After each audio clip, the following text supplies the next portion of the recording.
Merci beaucoup, bonsoir chers amis. Merci aux responsables de l'association qui travaillent au sein de ce patronage laïque Jules Vallès de m'inviter pour parler de cette question de la liberté de conscience. Liberté de conscience qu'il faut distinguer de la liberté de religion.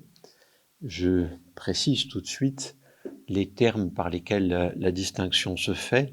La liberté de religion est une liberté qui est à la fois individuelle et collective. On ne fait pas religion tout seul. Donc c'est une liberté à la fois individuelle et collective, alors que la liberté de conscience est une liberté fondamentalement individuelle. Ça, c'est un point qu'il faut retenir pour comprendre comment la première, cette liberté de conscience, s'est distinguée progressivement de la notion de liberté de religion, et pourquoi les deux sont utilisés dans des contextes différenciés, ou bien en même temps dans un même contexte, mais pas pour dire la même chose. Le deuxième élément qui me paraît important de présenter en introduction, c'est que et cette liberté de conscience et cette liberté de religion n'ont pas de sens s'ils ne sont pas associés à une troisième liberté, qui est la liberté d'expression. C'est-à-dire il n'y a pas de liberté de conscience ou pas de liberté de religion s'il n'y a pas, de manière conjointe, de liberté d'expression. On ne peut pas se satisfaire, c'est-à-dire les êtres humains ne se sont pas satisfaits de l'affirmation selon laquelle tout homme peut avoir sa liberté chez lui. Non, l'enjeu, c'est de pouvoir exercer cette liberté dans l'espace public. Donc il faut que ce soit associé à la liberté d'expression. Ceci étant posé, 4 facteurs ont été des entraves à la reconnaissance de cette liberté de conscience. Je vais les poser maintenant, et puis ensuite, dans le courant de l'exposé, je les historiciserai. Le premier facteur, c'est le primat du souverain, le premier primat de l'État, le primat d'une communauté, qui fait que la liberté de conscience est entravée, limitée, contrainte.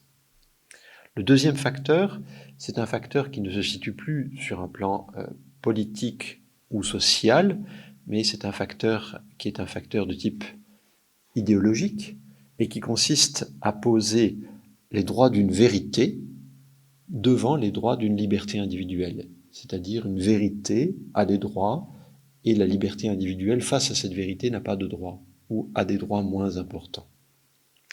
Le troisième facteur, c'est un facteur de type anthropologique.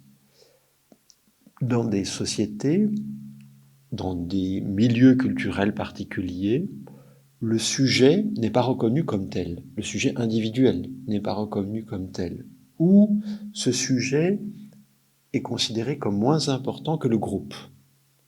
Vous ne pouvez pas avoir de liberté de conscience si le sujet n'est pas reconnu comme tel, ou si ce sujet a moins de droits que le groupe.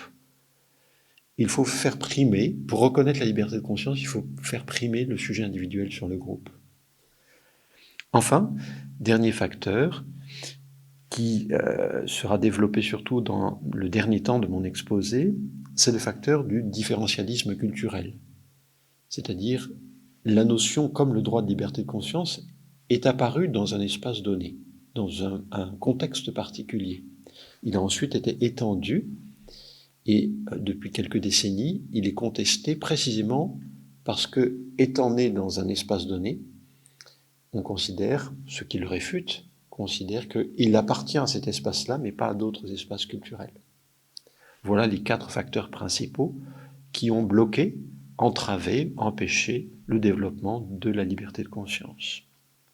Je vais essayer de vous montrer donc pourquoi et comment cette notion de liberté de conscience est apparue dans un contexte de modernité européenne au XVIe siècle, l'acception que nous lui donnons, par exemple dans la Déclaration universelle des droits de l'homme dont a parlé tout à l'heure celle qui a présenté cette séance, et a été fixée au début du XVIIIe siècle, donc 2 siècles plus tard, et qu'ensuite il s'est développé dans le monde entier avec les entraves que je viens d'indiquer. Je suis historien et donc mon plan sera un plan chronologique, c'est-à-dire que je vais vous parler d'abord de l'héritage. Qu'est-ce qui fait que avant le XVIe siècle, il n'y a pas cette notion. Cette notion n'existe pas, quel que soit le milieu. Comment il apparaît donc à l'époque moderne, et puis comment il s'est étendu, et comment, depuis environ un demi-siècle, il y a de plus en plus de forces qui s'y opposent. Donc ce n'est pas une histoire linéaire que je vais vous décrire. Et ça, c'est très important de le saisir dès l'abord. L'héritage. L'héritage, c'est celui du monde antique et médiéval, avec plusieurs éléments que nous pouvons mettre en évidence.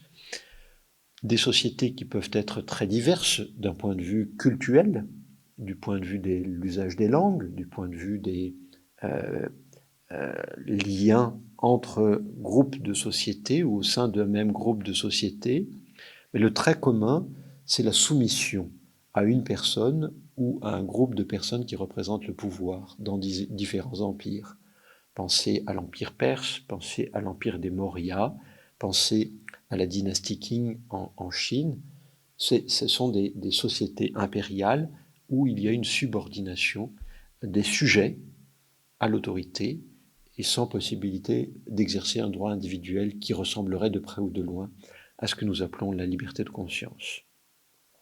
Durant cette période-là, en gros le premier millénaire avant l'ère chrétienne, et principalement les 500 dernières années avant l'ère chrétienne, il y a des lieux où on pouvait chercher les linéaments de cette liberté de conscience. Ce sont les cités-États, et notamment les cités grecques, parmi d'autres, mais il y a d'autres cités-États. Et quand on examine, par exemple, Athènes au 5e, 4e, 3e siècle, en particulier dans un moment précis qui est celui du procès de Socrate, et que l'on regarde les textes et les termes qui sont employés pour évoquer ce procès de Socrate, on s'aperçoit qu'il y a des termes comme parésia, mais il n'y a pas la notion de liberté de conscience. On peut trouver des attitudes, des comportements, des discours périphériques, mais la notion elle-même n'existe pas.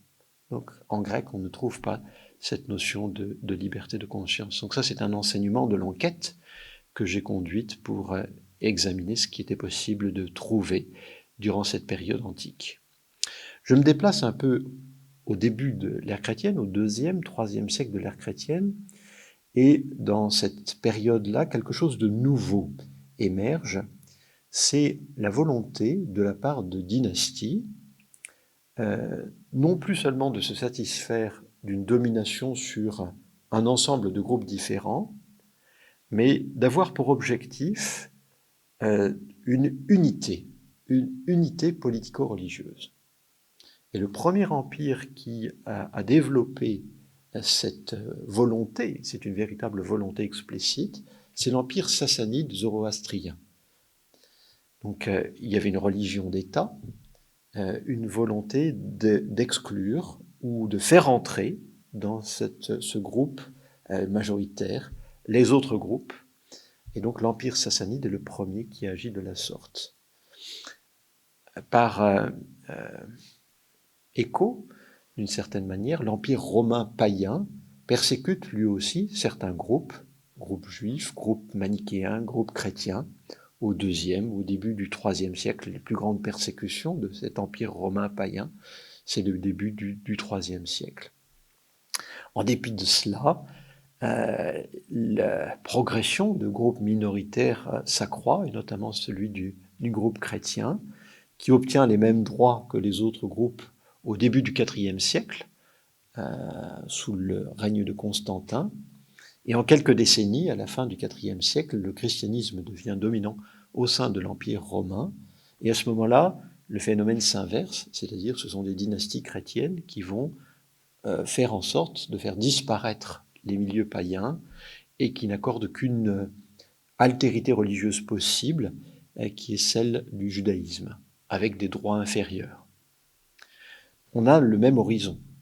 Et dans les sociétés qui passent sous autorité musulmane à partir de la fin de la seconde moitié du 7e siècle au 8e siècle, la logique est la même, la démarche est la même. C'est-à-dire qu'il y a un groupe dominant, une tolérance pour un, deux, groupes, en l'occurrence ici des groupes chrétiens et juifs sous autorité musulmane, mais que la ligne, c'est que, au bout du compte, la religion l'emporte, la religion dominante l'emporte. D'accord? Et la tolérance prévaut simplement pour quelques groupes. D'autres groupes ne sont pas acceptés, les païens ou les manichéens.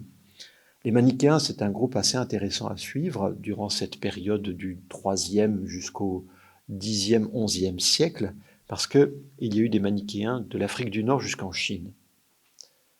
Et quelle que soit l'autorité, ils ont fini par disparaître.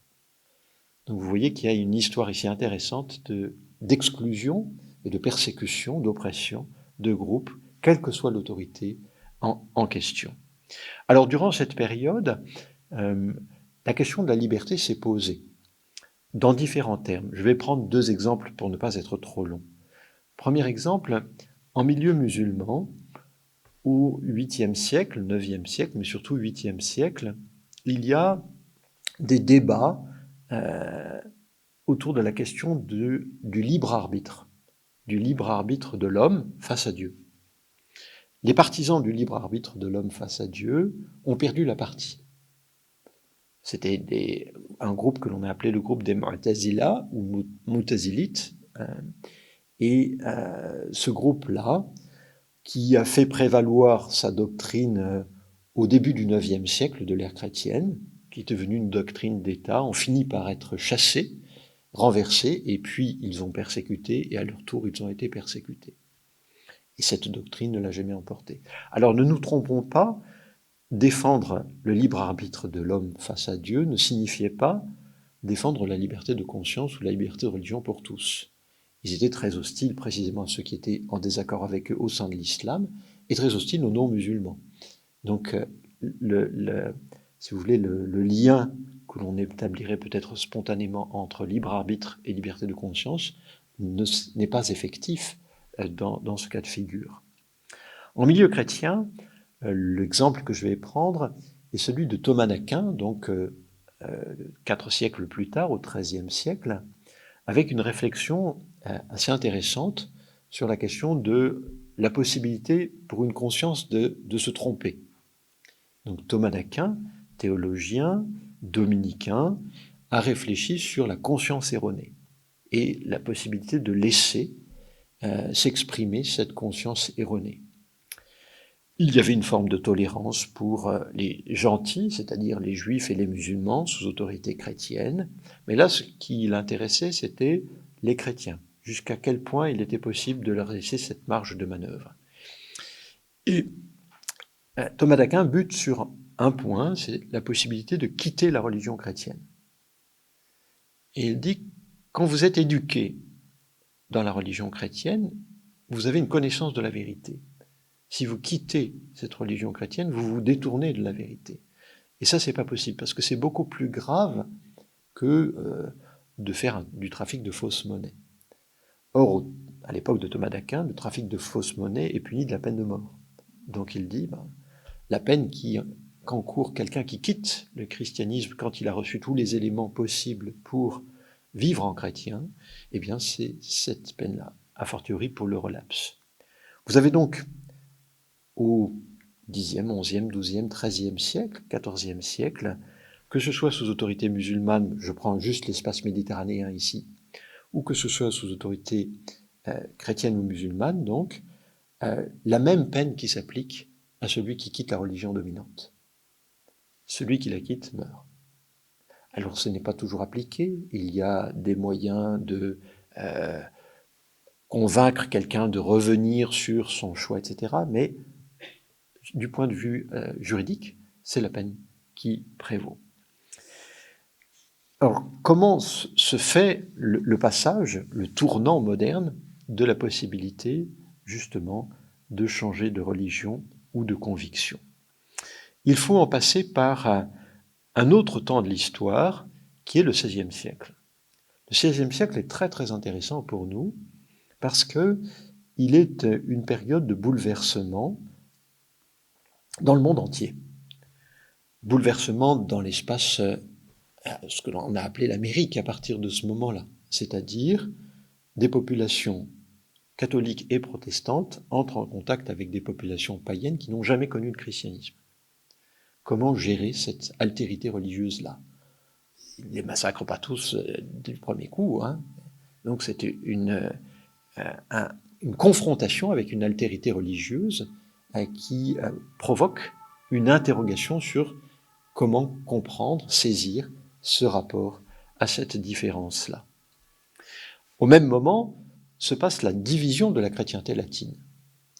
Alors il y avait déjà une diversité intra-chrétienne, mais elle était territorialisée.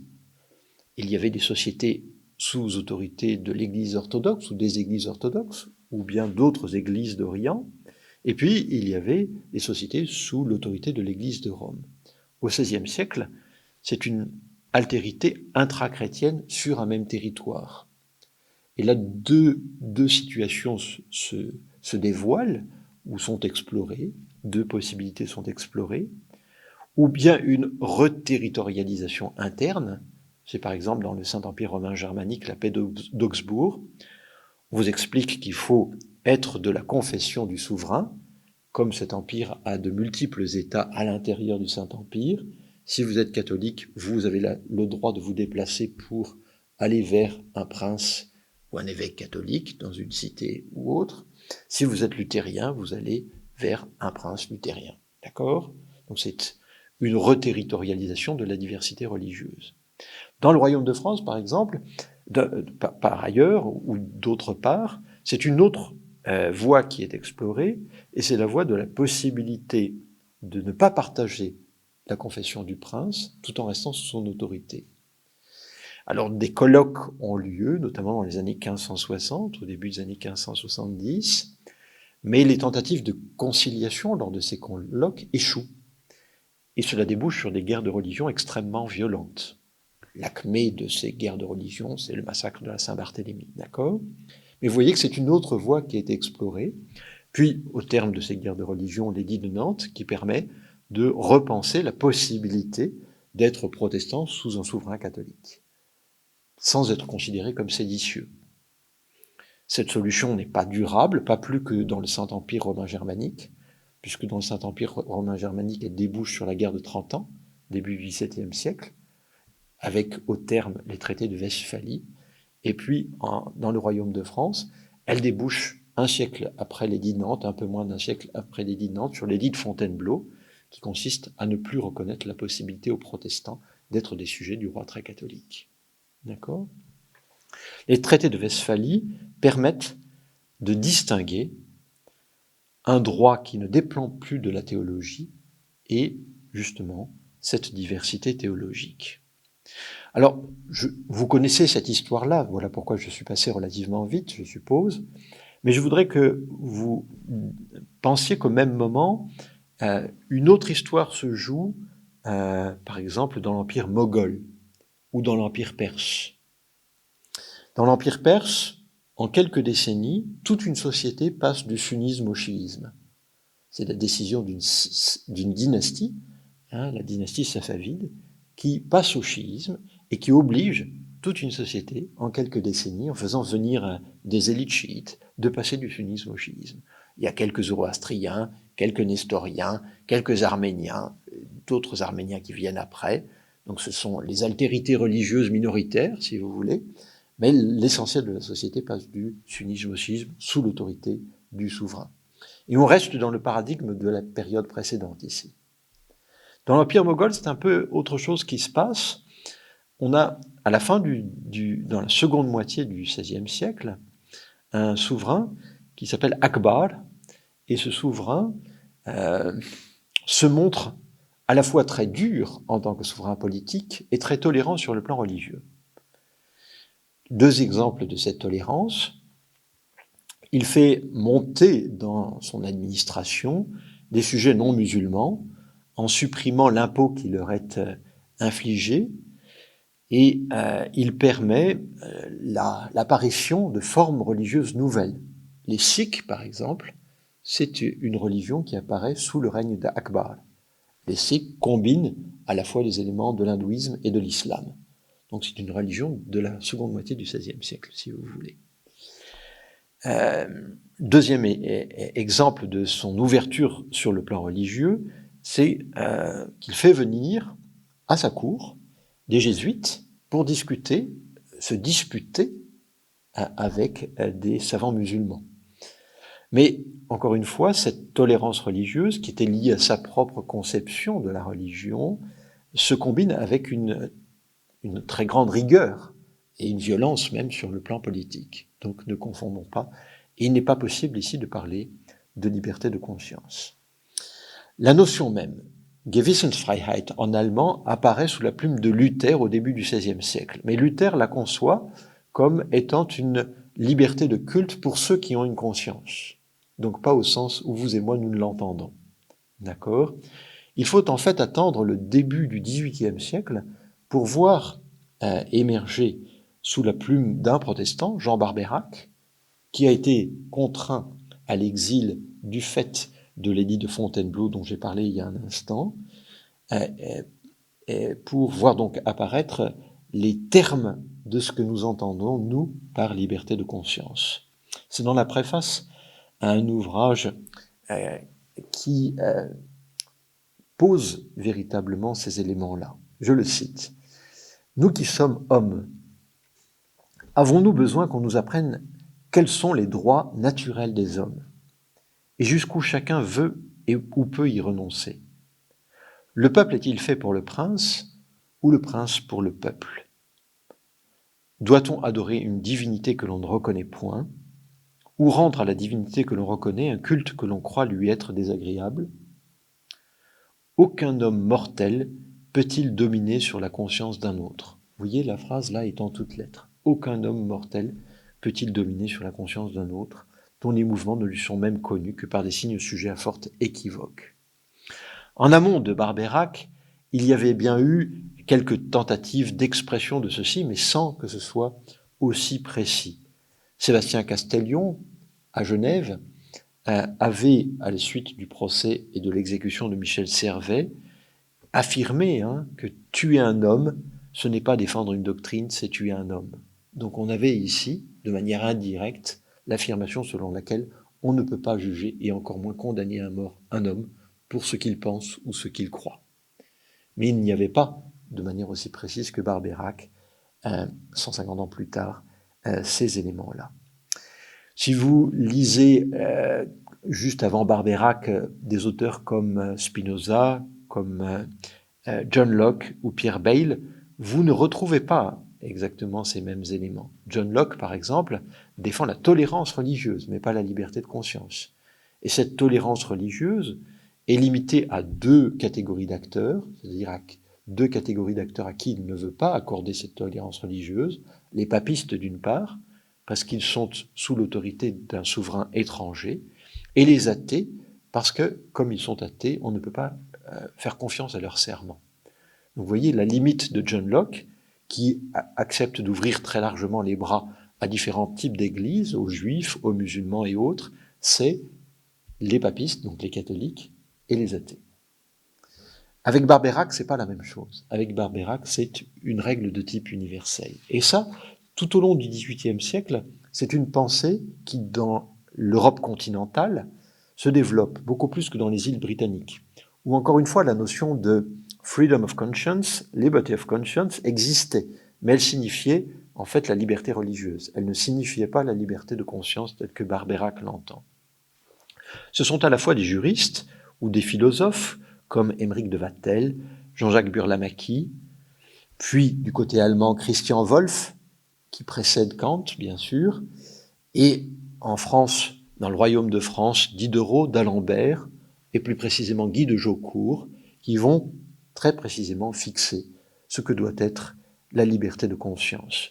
Alors Guy de Jaucourt, je m'arrête un instant sur lui parce que c'est l'auteur des principaux articles du thème qui m'intéresse ce soir avec vous dans l'encyclopédie de Diderot et d'Alembert. Donc vous lisez, vous pouvez accéder librement à l'encyclopédie d'Alembert, c'est très très bien fait, le site de l'encyclopédie.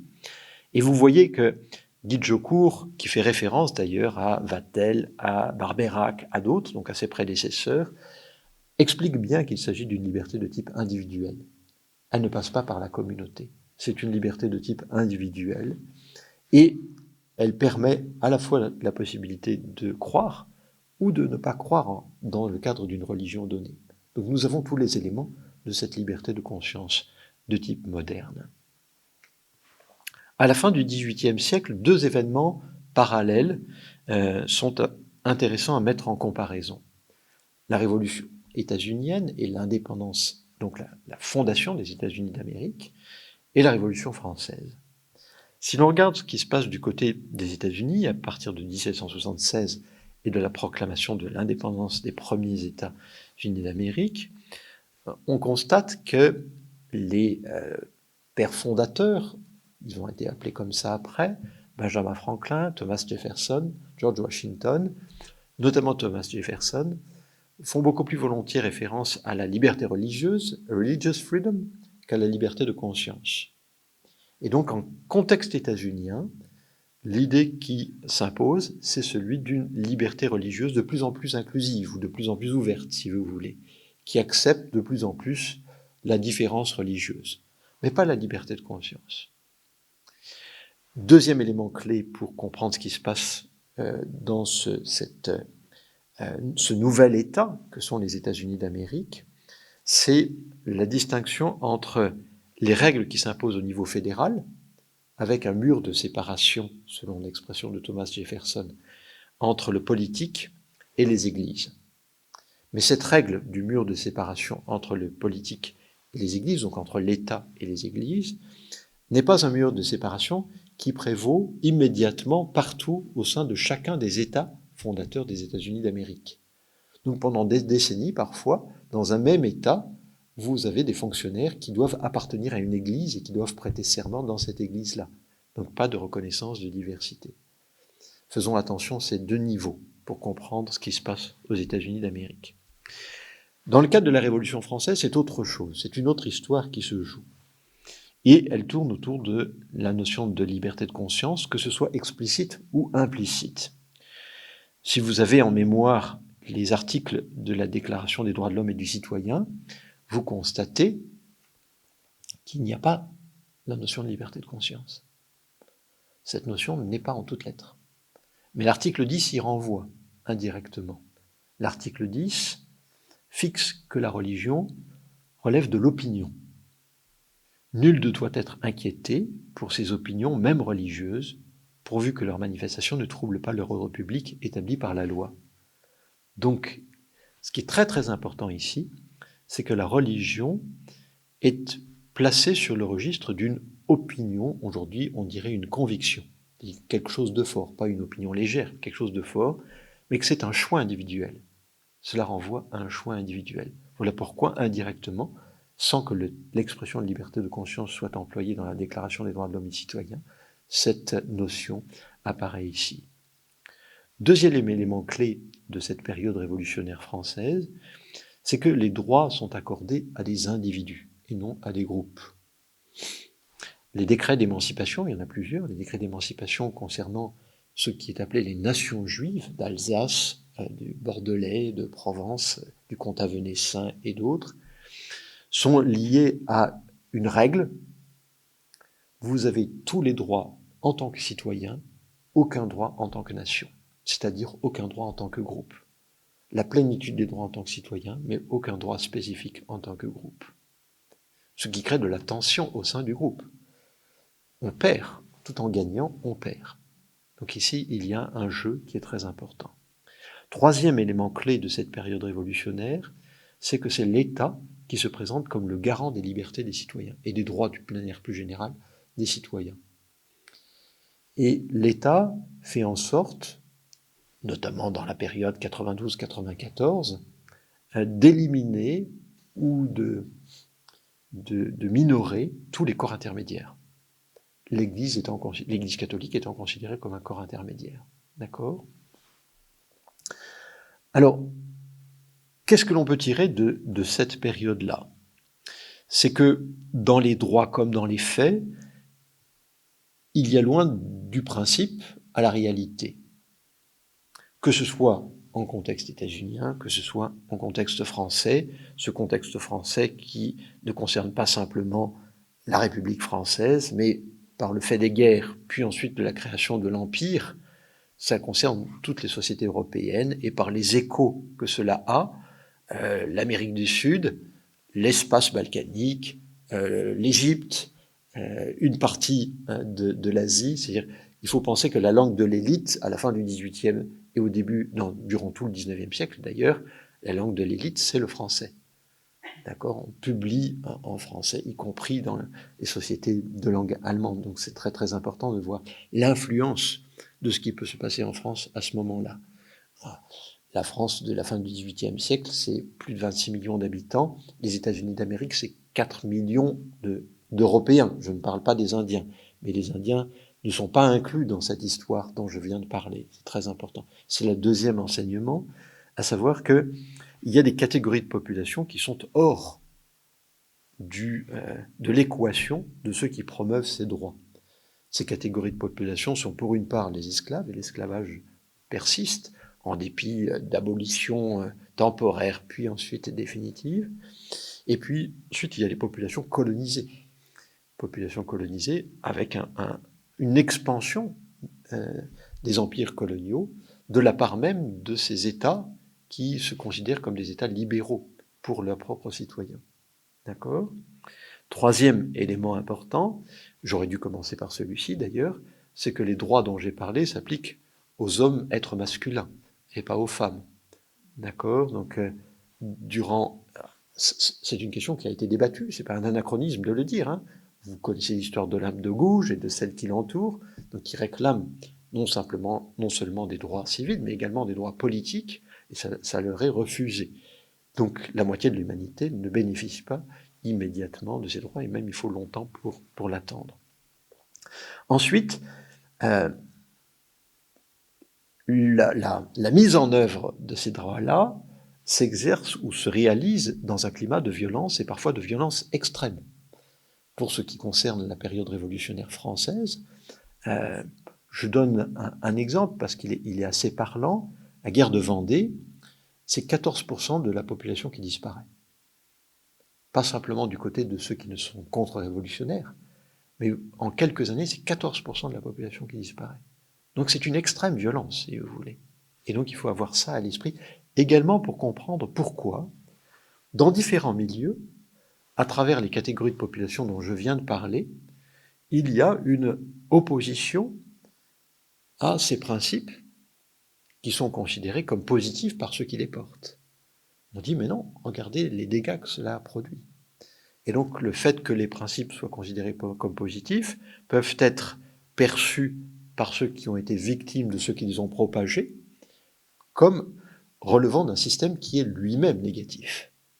Et vous avez là un élément d'explication qui permet de comprendre pourquoi le magistère de l'Église catholique, dans les années 1820-1830, dit que la liberté de conscience, c'est le cas dans l'encyclique Mirarivos, est un délire. C'est-à-dire c'est un élément extrêmement négatif en lien avec le pape Grégoire XVI est un homme de la Révolution, c'est-à-dire il a grandi dans le moment révolutionnaire, dans la péninsule italienne, en le voyant du mauvais côté, si vous voulez, de ce côté-là.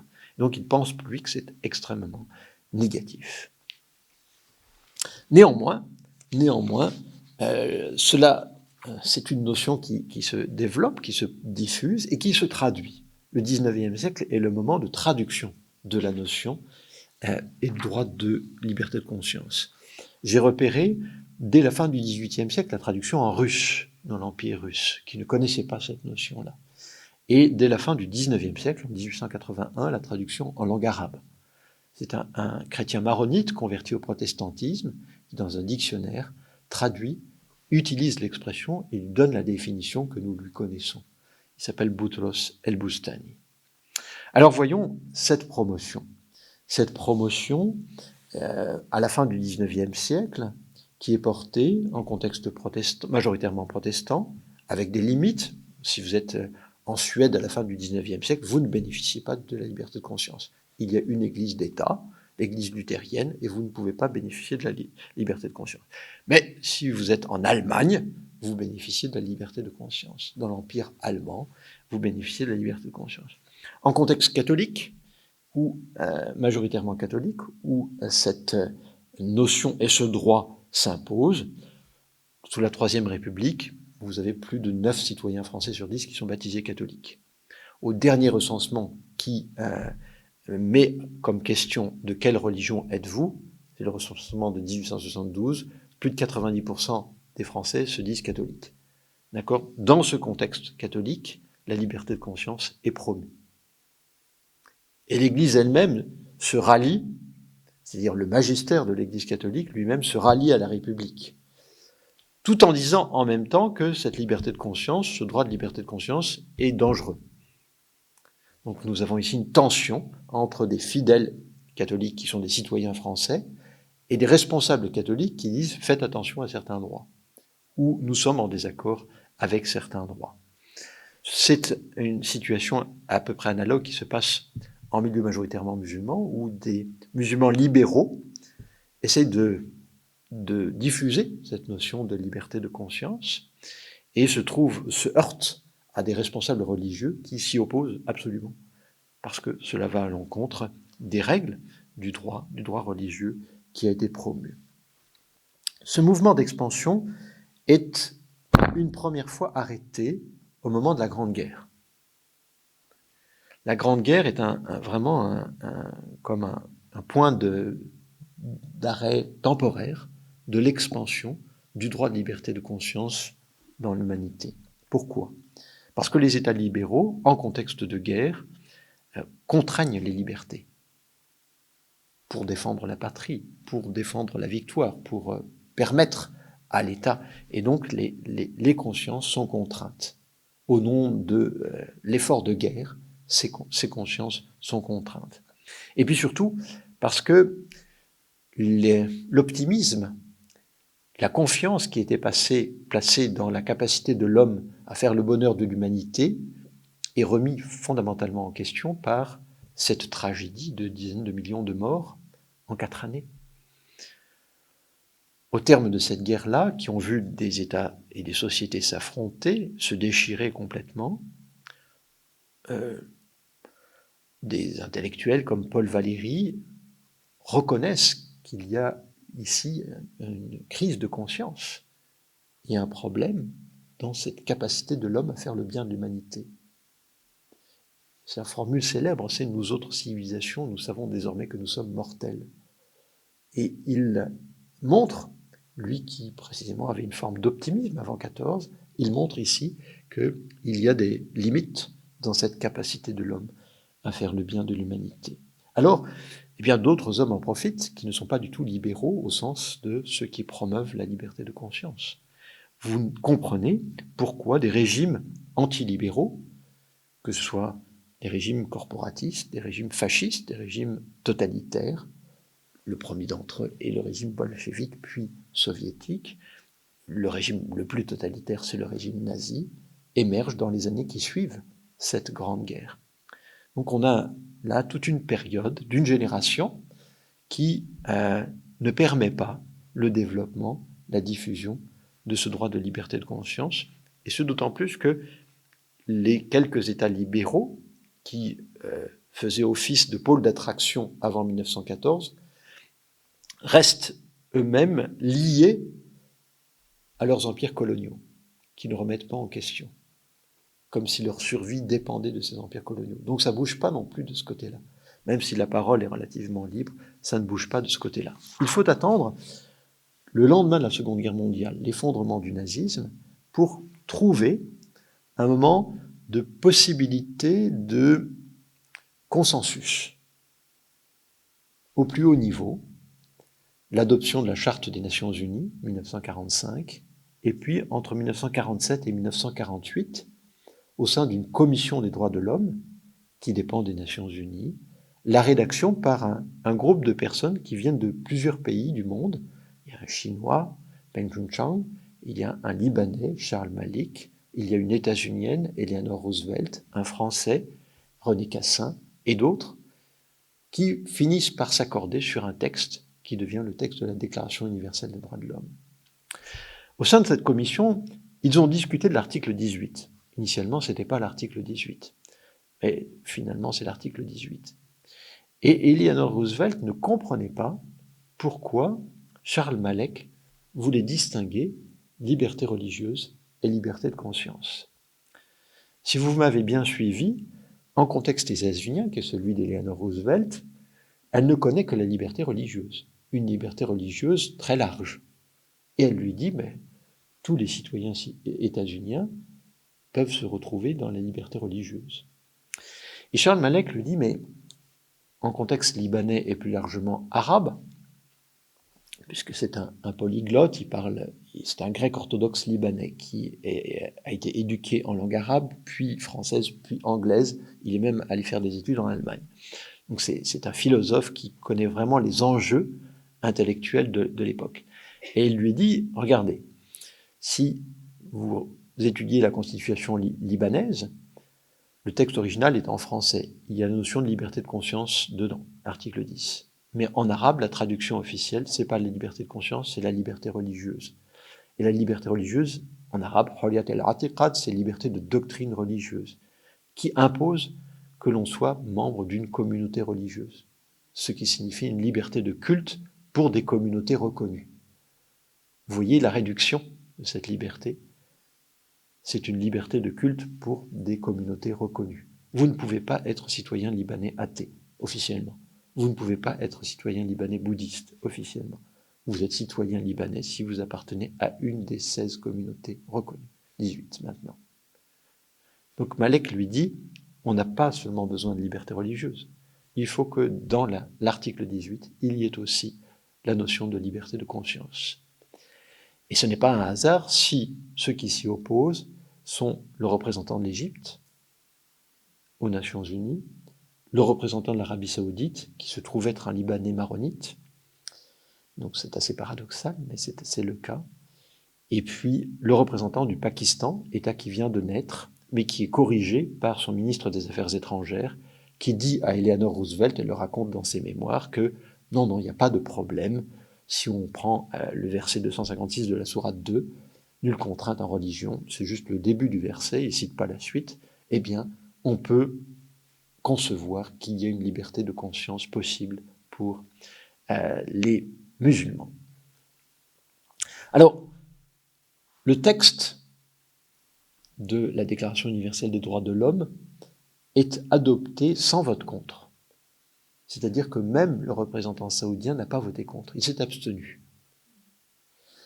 Il y a 2 États qui n'ont pas participé au vote, dont le Yémen, mais sinon, la Syrie, l'Irak, l'Égypte ont voté pour.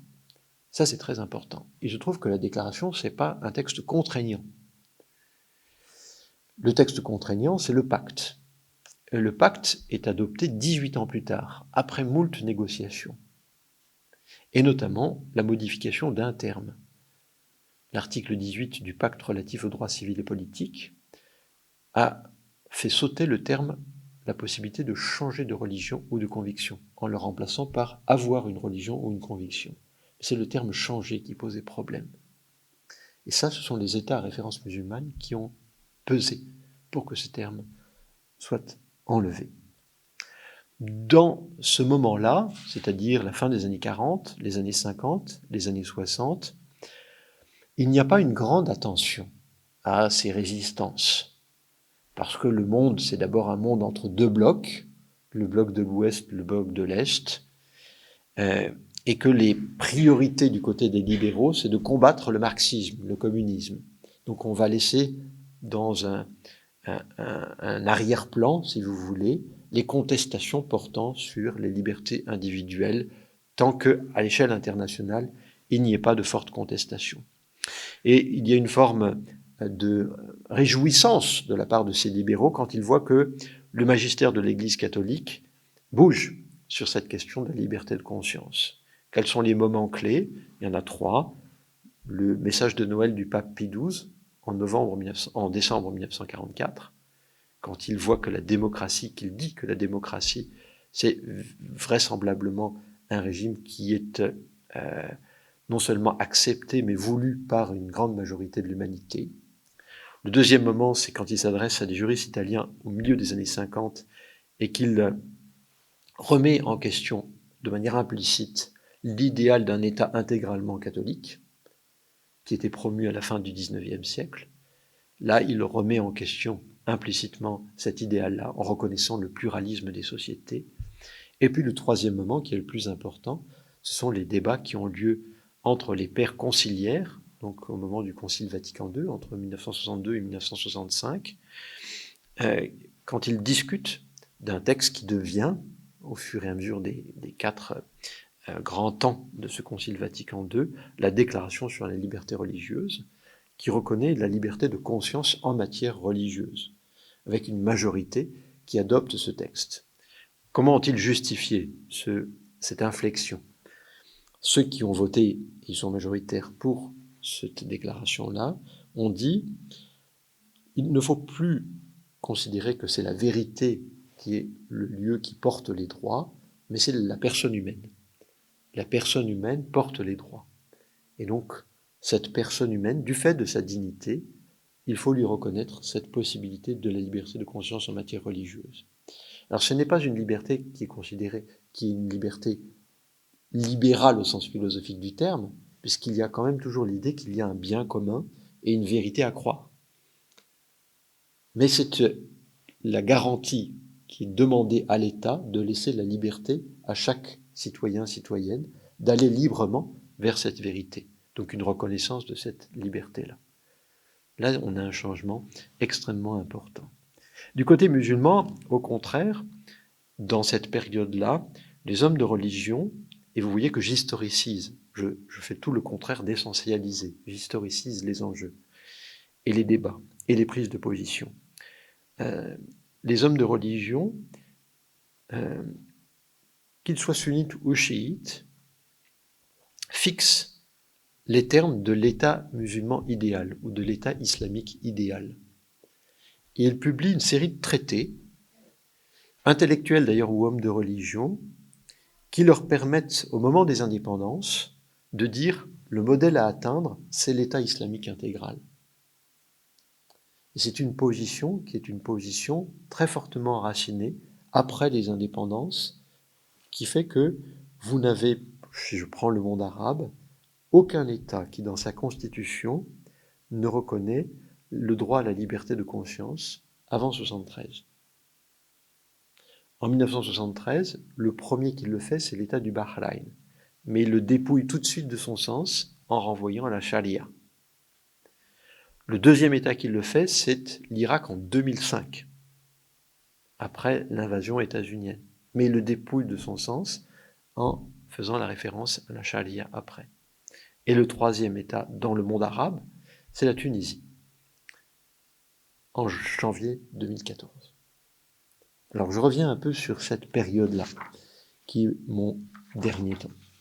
Cette période-là, qui était dans les années 70, 80, une période d'optimisme, si vous regardez l'acte d'Helsinki, la poussée justement de ces droits libéraux et la possibilité de les faire prévaloir dans le monde entier, à partir des années 80, surtout des années 90, à l'échelle internationale, notamment à l'ONU, dans la Commission des droits de l'homme, qui devient le Comité des droits de l'homme, ou dans différentes instances, eh bien, des acteurs, tout à fait conscients de ce qui est en train de se jouer, avancent différents arguments pour dire, écoutez, nous ne nous reconnaissons pas dans ces droits-là.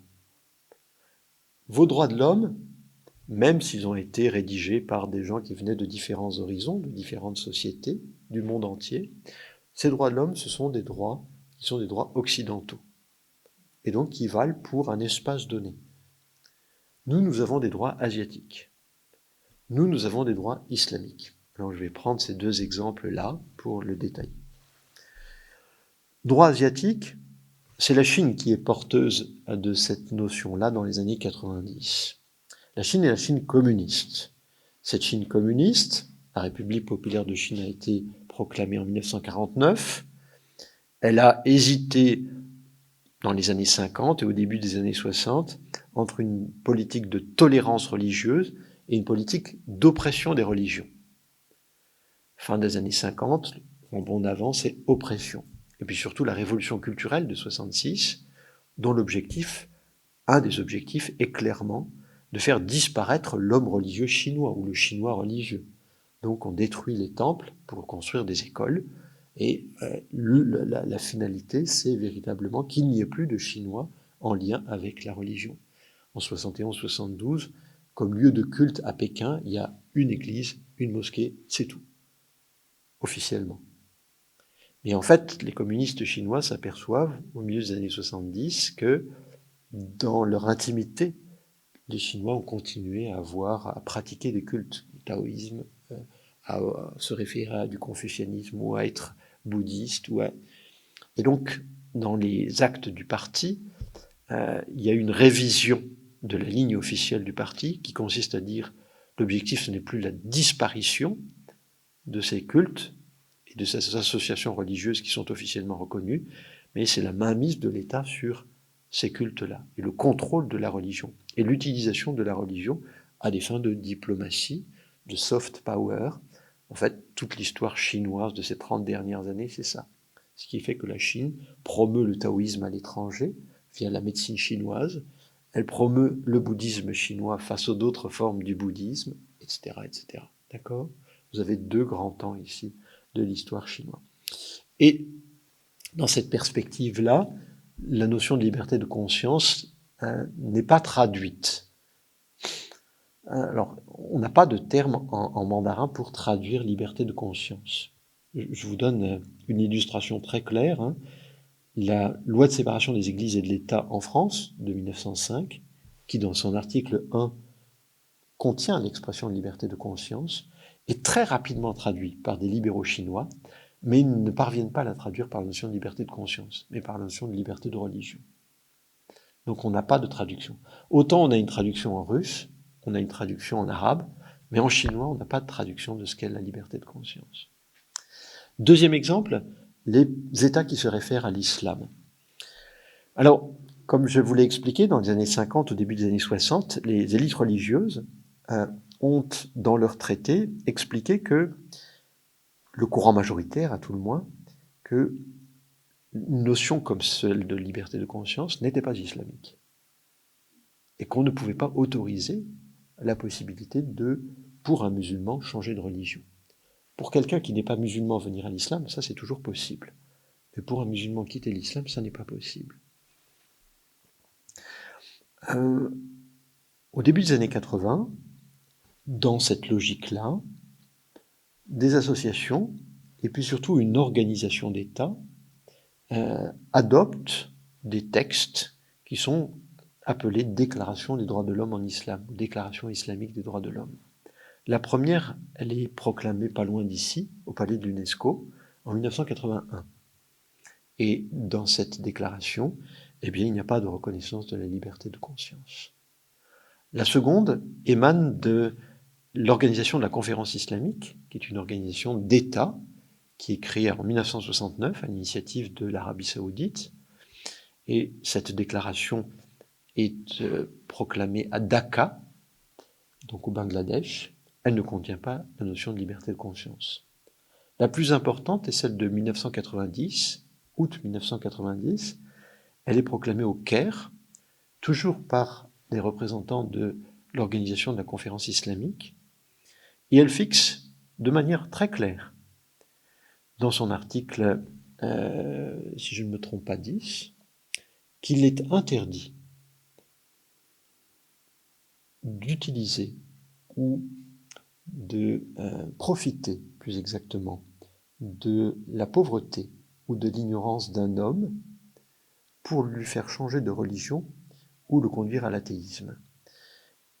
Auparavant, les rédacteurs de cet article ont posé que l'islam était la religion de l'innéité, c'est-à-dire la religion naturelle de l'homme. Donc il est interdit de faire en sorte qu'un musulman change de religion ou de conviction, aille vers l'athéisme.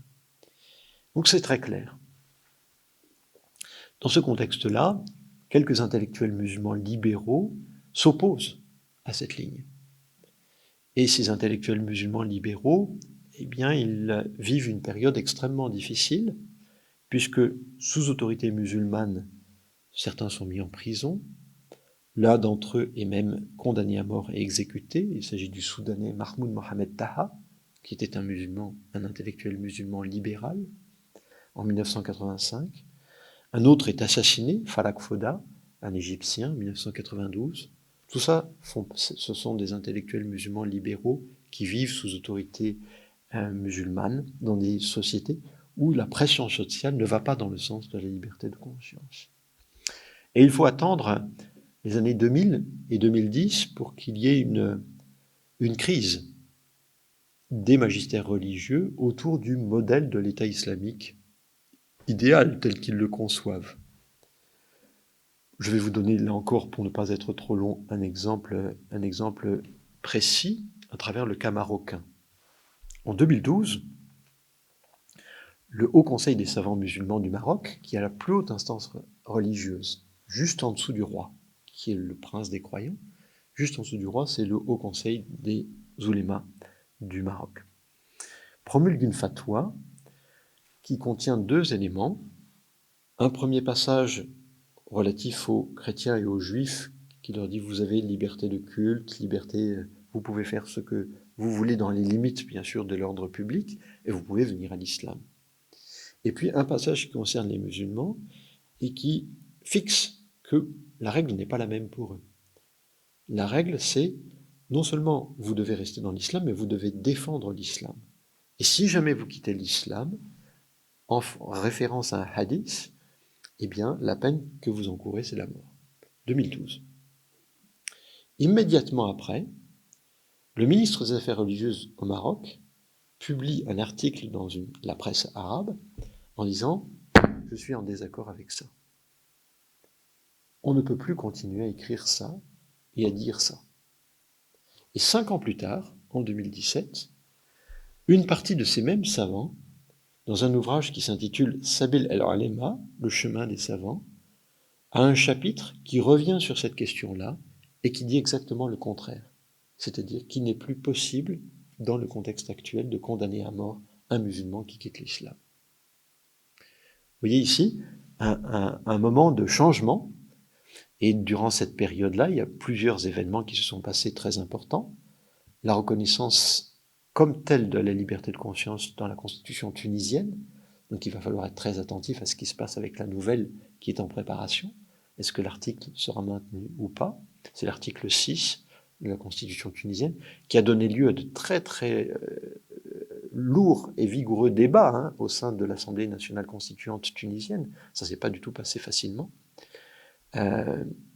Et puis, le milieu de la décennie 2000, c'est la proclamation de l'État islamique à cheval sur la Syrie et l'Irak, et l'adoption par les responsables de Daesh d'un certain nombre de prescriptions islamiques, ici et maintenant, qui consistaient à appliquer les peines qui sont prévues par les juristes qui les enseignent dans les universités égyptiennes, saoudiennes, pakistanaises, malaisiennes et autres, qui ne les appliquent pas mais qui continuent à les enseigner. Et les gens de Daesh ont appliqué. Ce qui a créé un vrai drame ici et un vrai traumatisme. Est-ce qu'on va continuer, nous, savants musulmans, à enseigner des choses tout en disant qu'on ne les applique pas maintenant? Qu'est-ce qu'on fait face à des gens qui disent on les applique ici et maintenant? Donc c'est la vraie tension, si vous voulez, de la période, de la décennie qui vient de s'écouler. Je conclus. J'avais beaucoup d'autres choses à vous dire, mais dans la discussion, on va pouvoir le développer.